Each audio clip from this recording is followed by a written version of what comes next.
कभी ज्ञानी और ज्ञेयों का यहाँ ग्रंथ चल रहा प्रवचन सार आचार्य कुंड स्वामी। हाँ,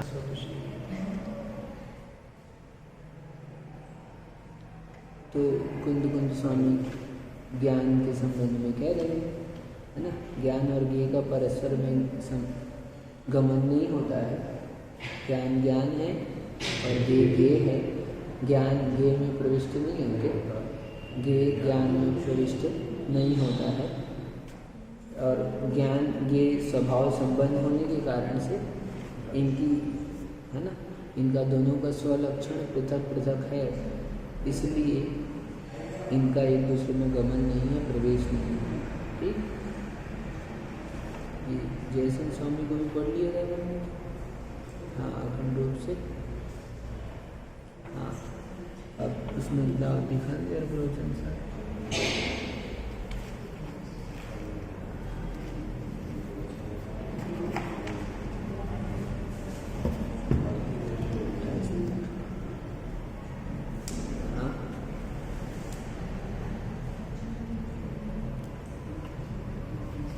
स्वाध्याय वगैरह करते हो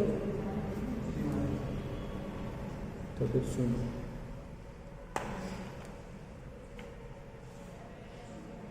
यहाँ ज्ञान और ज्ञेयों की चर्चा चल रही है और ज्ञान और ज्ञेयों का परस्पर में गमन नहीं है, ऐसा यहाँ पर बता रहे हैं, है ना। आज इसमें देखते हैं अपन तथ्य क्या निकल कर सामने आता है अपने पास में। पहली बात, प्रत्येक द्रव्य अन्य द्रव्यों से भिन्न है। जितने भी द्रव्य हैं सब द्रव्य स्वतंत्र स्वतंत्र है, सबकी अपनी अपनी सत्ता है, अपनी अपनी क्वालिटीज है, अपने गुण हैं, अपने में ही उसमें ही रहते हैं। क्या नाम है तुम्हारा? प्रणव। ठीक, और तुम्हारे साथ आया है वो क्या नाम उसका? एक का नाम इंद्र है और एक का नाम भव्य। भव्य ना, ठीक है। तो प्रणव और भव्य ये दोनों अपना एग्जिस्टेंस रखते हैं, अपनी सत्ता रखते हैं, ये दोनों स्वतंत्र हैं। ये दो द्रव्य स्वतंत्र स्वतंत्र हैं। ठीक, ऐसे संसार के जितने भी द्रव्य हैं वो स्वतंत्र अपनी सत्ता रखते हैं, अपनी क्वालिटीज रखते हैं, उनकी सत्ता भिन्न है, सब भिन्न भिन्न है द्रव्य। ठीक, अब द्रव्य तो भिन्न भिन्न है ही। अब ये पूरा शरीर जिसको हम एक रूप में देख रहे हैं, ये पेन एक रूप में देख रहे हैं, ये अनेक अनंत द्रव्यों का समूह है। क्या? अनंत द्रव्यों का ये समूह है और इसमें रहने वाले अनंत द्रव्य वो स्वयं भी अपनी पृथक पृथक सत्ता रखते हैं।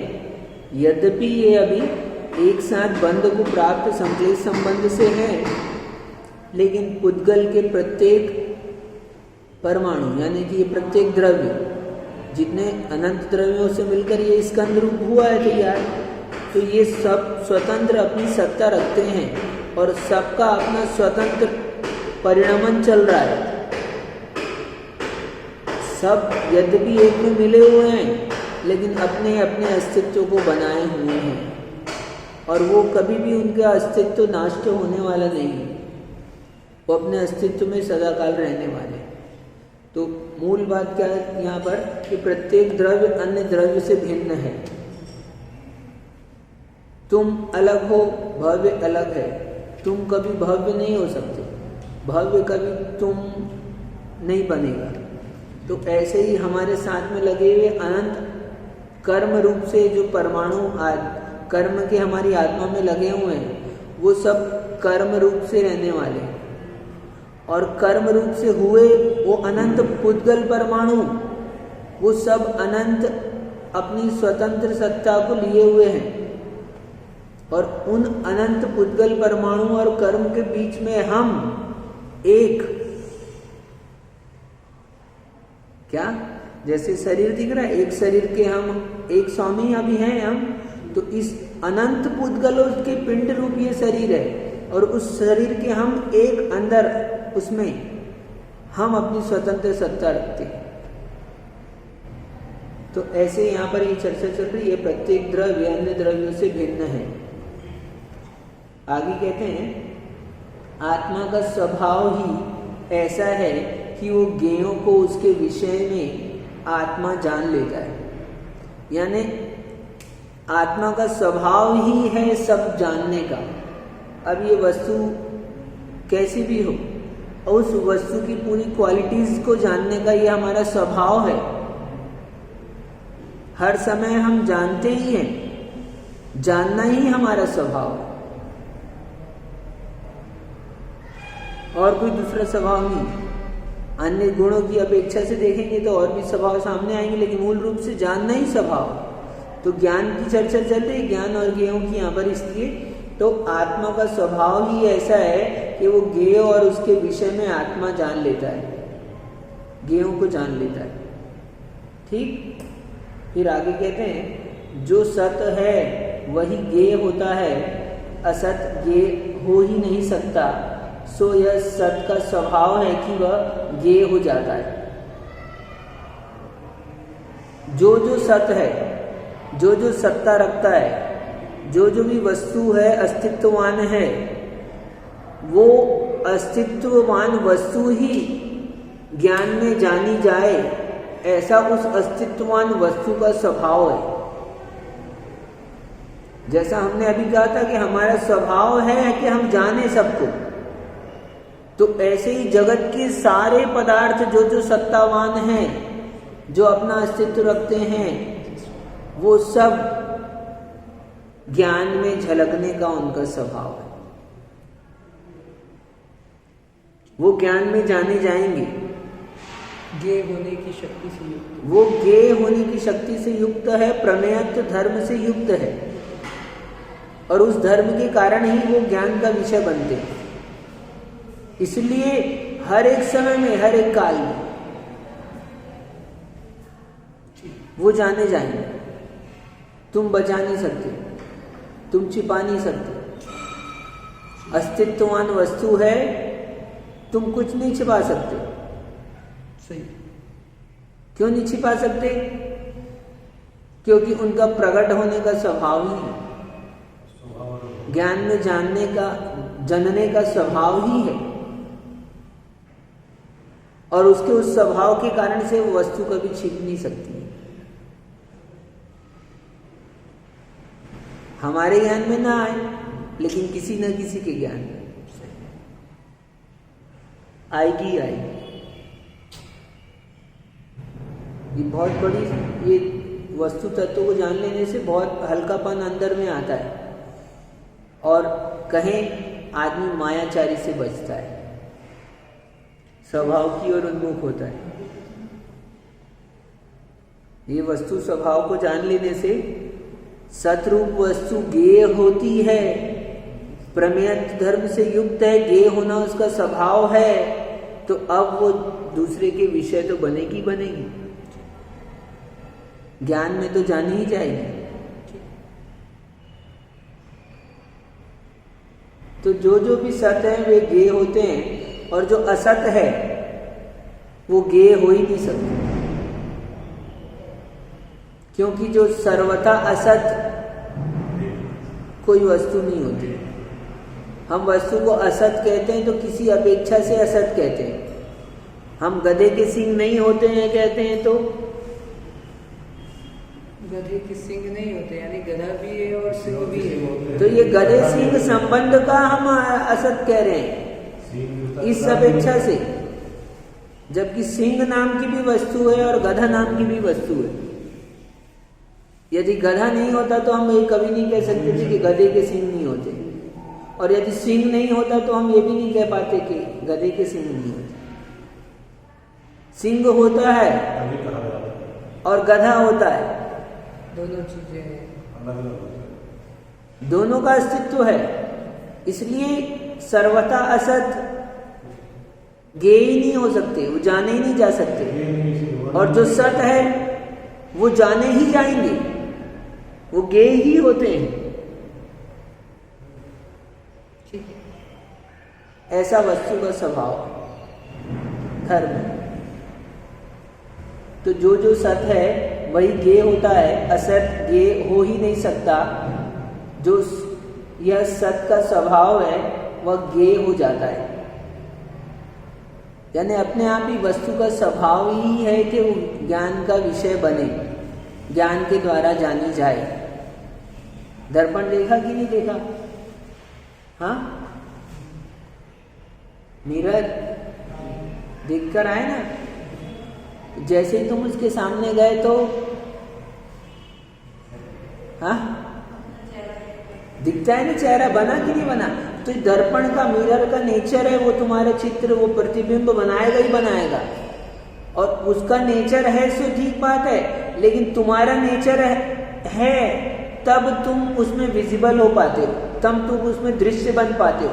तुम्हारा नेचर नहीं होता कि तुम दिखो, तुम्हारा दिखने का नेचर है, ये नेचर तुम्हारे भीतर में है, उसका दिखाने का नेचर है। सही है। तो ऐसे ही ज्ञान का नेचर है जानने का, और यहाँ अभी वस्तु की बात करें तो वस्तु का नेचर है, वस्तु का स्वभाव है, जो भी सत है वो सब ज्ञेय बनेंगे ही बनेंगे, ठीक है, वो दिखेंगे ही दिखेंगे, ज्ञान, ठीक, ऐसा जानना। तो असत ज्ञेय हो ही नहीं सकते हैं, सत स्वभाव है, जो भी सत स्वभाव है वो ज्ञेय हो जाते हैं। फिर आगे कहते हैं आत्मा और सब सत पदार्थों में ज्ञान ज्ञेय होने रूप ही संबंध समझ में आया। आत्मा ज्ञान है और सभी पदार्थ सत हैं, और सत हैं तो सत उनका स्वभाव ज्ञेय होने का है, और ज्ञान है तो ज्ञान का स्वभाव जानने का है। तो ये दोनों का स्वभाव होने के कारण से ये ज्ञान ज्ञेय स्वभाव संबंध है इनका, यानी आत्मा का और जगत के सारे पदार्थों का ऐसा संबंध ही है। उस संबंध के कारण से ही केवली सब कुछ जान लेते हैं, ठीक। तो आत्मा व पदार्थों का ज्ञान ज्ञेय संबंध होने पर भी, अब आगे कहते हैं, ठीक, अभी तो यहाँ का आत्मा और सब पदार्थ सत पदार्थों में ज्ञान ज्ञेय होने रूप संबंध है, पदार्थों में ज्ञान में झलकने रूप संबंध है, ज्ञान में पदार्थों को जानने रूप स्वभाव है। इन दोनों के स्वभाव के कारण से इन दोनों का आपस में संबंध है। अब आगे कहते हैं आत्मा व पदार्थों का ज्ञान ज्ञेय संबंध होने पर भी वे एक दूसरे में प्रवेश नहीं करते। तुमने दर्पण में आज देखा, जैसे ही सामने गए दर्पण में तो तुम्हारा चित्र बना, तो तुम उसमें चले गए क्या? कुछ अंश में तो, किसी मात्रा में, थोड़ी सी, हाँ बताओ, थोड़ा भी नहीं तो बना कैसे चित्र? हाँ, हम यदि थोड़ी मात्रा में भी यदि तुम मान लो कि अरे यार किंचित हमारे परमाणु तो निकल कर गए, हमारे परमाणु के कारण से तो बना है, तो क्या होगा?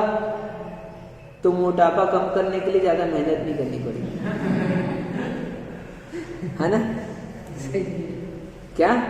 तो एक साथ बहुत सारे दर्पण ऐसे लगा देंगे और हम थोड़े कम हो जाएंगे, तो हम हाँ ऐसे ही पतले हो जाएंगे, नहीं? तो दर्पण के सामने हम गए, लेकिन हमारे एक भी परमाणु दर्पण में नहीं प्रविष्ट हुई। एग्जाम्पल के लिए कह रहे हो, दर्पण के परमाणु हमारे में नहीं है। तो ऐसे ही ज्ञान के द्वारा जो भी चीज जानने में आ रही है, तो ज्ञान निकलकर उसमें प्रविष्ट नहीं हुआ, और ना ही वस्तु ज्ञान में प्रविष्ट हो गई। बहुत बड़ी चीज कह रहे हैं इसमें सिद्धांत। क्या कहा था? क्या खाया आज भव्य? दाल रोटी सब्जी खाई, तो दाल का स्वाद आया कि नहीं आया? कैसा था? अच्छा था। और मीठा मीठा नहीं खाया? हाँ खाया मीठा, ठीक है। तो उसकी मिठास हमारे में रही, आई कि नहीं आई? तो अब यही चीज बताना है, मूल बात तो हमको यहाँ इतना बताने का मतलब क्या है? सार बता रहे हैं, सही, हाँ, कि हमने वस्तु को ग्रहण किया, स्वाद जाना कि नहीं? रोटी का स्वाद जाना कि नहीं जाना? तो रोटी का स्वाद जाना, तो रोटी का स्वाद रोटी में था कि नहीं था? अब जब हम रोटी को मुंह में डाल रहे थे और उसका स्वाद जान रहे थे, तो उसका स्वाद हमारे में आ रहा था कि नहीं आ रहा था? तो बस अब यही चीज समझना है कि हम रोटी को खा रहे थे, रोटी को मुंह में चबा रहे थे, रोटी का स्वाद जो था वो रोटी में था, हमको आ रहा है, हम कह रहे हैं, लेकिन रोटी का स्वाद हमारे में नहीं आ रहा। जैसे हम दर्पण में नहीं जा रहे, फिर भी दर्पण में चित्र बनता है कि नहीं बनता, ऐसे ही वो रोटी के परमाणु रोटी में है, रोटी के रस रोटी में है, रसगुल्ले का स्वाद रसगुल्ले में है, हमारे में नहीं आया, लेकिन फिर भी हमने जान लिया। तो ज्ञान में कुछ परिवर्तन तो हुआ है? ज्ञान में जो परिवर्तन हुआ है वो ज्ञान के परमाणु का है। दर्पण में जो चित्र बना है, आपके कुछ गए क्या उसमें? तो दर्पण में बनने वाला चित्र वो दर्पण की ही ऐसी क्वालिटी है, वो दर्पण के ही परमाणु उस रूप हो गए, तुम्हारा चित्र बन गया।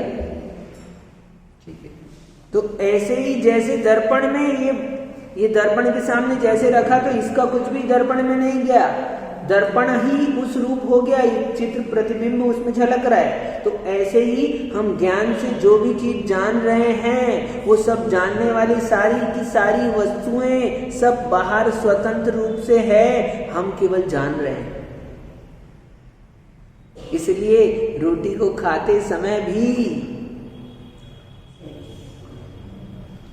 रोटी का स्वाद तुम्हारे भीतर नहीं गया।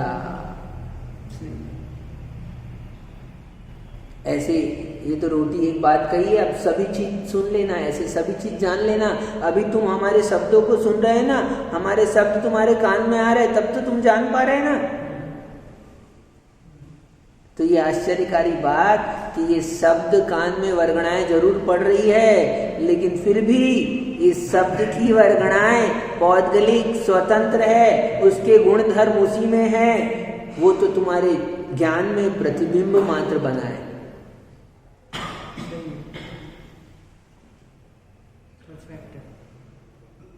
जैसे दृष्टांत में कल कहा था, अभी इसमें आगे कहेंगे भी, नहीं कह रहे तो अभी कह रहे हैं, आगे कहेंगे। सुनो, तो आत्मा पदार्थों का ज्ञान के संबंध होने पर भी वे एक दूसरे में प्रवेश नहीं करते। हम किसी चीज को जान ले, प्राप्त कर ले, इच्छा होती है ना, मिल जाए, हमको मिल जाए, हाँ, तो ऐसा लगता है हम प्राप्त कर लें तो ये चीज समझ में आ जाएगी, तो हमको क्या होगा कि ये तो हम में प्रविष्ट होती नहीं है, ये तो हम प्राप्त कर ही नहीं सकते। ये दोनों की स्वतंत्रता स्वतंत्र अस्तित्व है। भव्य का अस्तित्व स्वतंत्र है और प्रणव का अस्तित्व स्वतंत्र है। भव्य कभी भी प्रणव में प्रविष्ट नहीं हो सकता, प्रणव कभी भी भव्य में प्रविष्ट नहीं हो सकता। दोनों अपनी स्वतंत्र सत्ता रखते हैं, क्योंकि दोनों द्रव्य हैं, वस्तु हैं। तो जैसे तुम दोनों स्वतंत्र वस्तु हो, ऐसी तुम्हारे सामने दिखने वाली रोटी, तुम्हारे सामने दिखने वाला रसगुल्ला, तुम्हारे सामने दिखने वाला अनार, सारी की सारी वस्तुएं वो भी स्वतंत्र अपनी सत्ता रखती है, अपना अस्तित्व रखती है, वो प्रविष्ट नहीं हुई, उसके गुणधर उसी में रहने वाले, वो तुम्हारे में नहीं आने वाले। ऐसा जान लेते हैं तो हमारी आसक्ति टूट जाती है, हमारा मोह कम हो जाता है। क्या जानना है? स्वतंत्र है वस्तुएं, ये बता रहे हैं। फिर आगे कहते हैं चक्षु की जगह ही रहता है, दृश्य पदार्थ अपनी ही जगह रहते हैं, फिर भी चक्षु द्वारा पदार्थ दिख जाता है, या उदाहरण द्वारा ज्ञाता व ज्ञेयों के अन्योन्य प्रवेश का अभाव बिल्कुल स्पष्ट है। ये दिख रहा है कि नहीं दिख रहा? बोलो क्या है? हाइलाइटर है, दिख रहा है ना तुमको? देखो अच्छे से, कौन से कलर का है? अभी देखो, इतना देखो, चलो ठीक है, फ्लोरोसेंट ग्रीन दिख रहा है ना। तो ये क्या तुम्हारी आंख में प्रविष्ट हो गया? बोलो। कुछ थोड़े अंशों में, किसी मात्रा में, थोड़े प्रतिशत में 0.0000000000001%। हाँ, यदि इतना भी बना दोगे तो क्या होगा? तो ये खत्म हो जाएगा। इसलिए ये तुम्हारे को दिख रहा है, लेकिन तुम्हारी आंख में जैसे ये घुस नहीं गया। तुम्हारी आंख जहां है वहीं की वहीं है, और ये वस्तु जहां है वहीं की वहीं है, दोनों स्वतंत्र हैं, ये प्रवेश नहीं किए। तो ऐसे जैसे ये यहाँ पर रखने पर स्वतंत्र है, ऐसी ही सारी वस्तुएं एक में एक मिल जाने पर भी एक दूसरे में प्रविष्ट नहीं होती है। ज्ञान में गे आ जाने पर भी वो गे ज्ञान में प्रविष्ट नहीं होते हैं, घुस नहीं जाते हैं, आ नहीं जाते हैं। ये ज्ञान ही अपने ऐसे स्वभाव के कारण से उनका उसको जान लेता है। दृष्टांत में जैसे चक्षु से दिखने वाले ये दृश्य हमारे आंख में प्रविष्ट नहीं होते हैं, ऐसे ही जगत की सारी वस्तुएं जो ज्ञान के द्वारा जानी जाती है वो ज्ञान का ज्ञेय ही रहती है। ज्ञान उनमें नहीं प्रविष्ट होता और वो वस्तुएं भी ज्ञान में नहीं प्रवेश करती। बहुत गजब का सिद्धांत है ज्ञान। ये भगवान बनने की कला है। क्या? कैसे बनते हैं भगवान? ये दो चीज को जान लेते हैं, केवल इस दो चीज को जान लेते हैं कि ज्ञान ज्ञान है, ज्ञेय ज्ञेय है। और मैं कैसा हूं? मैं ज्ञान मात्र हूं, सब ज्ञेयों से शून्य। तो ऐसे फिर अपने में लीन हो जाते हैं, अपने में स्थिर हो जाते हैं। अभी हमको आकुलता होती है ना, तो हमको कोई चीज प्राप्त करने की, चाहे पैसा हो, स्त्री हो, धन हो, संपत्ति हो, पुत्र हो, कुछ भी प्राप्त करने की जो भावना हुई है ना, तो हमको लगता है वो हमको मिल जाए। सही। इसलिए हमारे क्या होता है कि ज्ञान चंचल हो जाता है, हमारे में अस्थिरता हो जाती है, जिसको हम कहते हैं अचारित्र। और जब क्या होता है, ये जान लेता है तो अपने आप स्थिरता आ जाती है, उसी को कहते हैं चारित्र। इसलिए इतना ही जानना है अपने को, क्या कि ज्ञान ज्ञेयों में प्रविष्ट नहीं करते, ज्ञेय ज्ञान में प्रविष्ट नहीं करते, फिर भी ज्ञान का ऐसा स्वभाव है, उन ज्ञेयों को जान लेता है, और ज्ञेयों का ऐसा स्वभाव है कि वो ज्ञान में जन जाते हैं। यही आचार्य भगवान ने बताया है। अब कल अपन दो अगली गाथा देखेंगे। इस पूरे गाथा में दो सिद्धांत मूल निकल कर सामने आए। पहला कि प्रत्येक द्रव्य आत्म द्रव्य से भिन्न ही है। सिद्धांत क्या समझना है, मूल चीज क्या समझना है अपने को, कि हमारे से सब द्रव्य, हाँ बोलो, भिन्न है कि नहीं? चाहे कोई भी हो, घर का सदस्य हो, परिवार का सदस्य हो, क्यों? सद्भाव सागर भिन्न है तुम्हारे से? हाँ, बोले नहीं, भाई है हमारे। अरे भिन्न नहीं होते तो वो यहाँ कैसे होते, है ना? भिन्न है, ठीक। तो प्रत्येक द्रव्य आत्मद्रव्य से भिन्न है। और दूसरा, प्रत्येक द्रव्य अपने अपने ही प्रदेशों में, अपने ही स्वरूप में परिणमते रहते हैं। सब द्रव्य अपने अपने में ही परिणमन करते हैं। इनका परिणमन इनमें है, तुम्हारा परिणमन तुम्हारे में है, दोनों स्वतंत्र। हाँ, और इनका ही नहीं, तुम जो पहन रखे हो कपड़े, उसका परिणमन स्वतंत्र है। और उस कपड़े का ही नहीं, तुम जो देख कर आए हो अपना चेहरा भी दर्पण में, तो ये जो दिख रहा है ना शरीर तुम्हारा, इसका परिणमन स्वतंत्र है और तुम्हारा परिणमन स्वतंत्र है। ये बता रहे हैं आचार्य भगवान कुंद स्वामी। ठीक, इतना जानना। ओम नमः।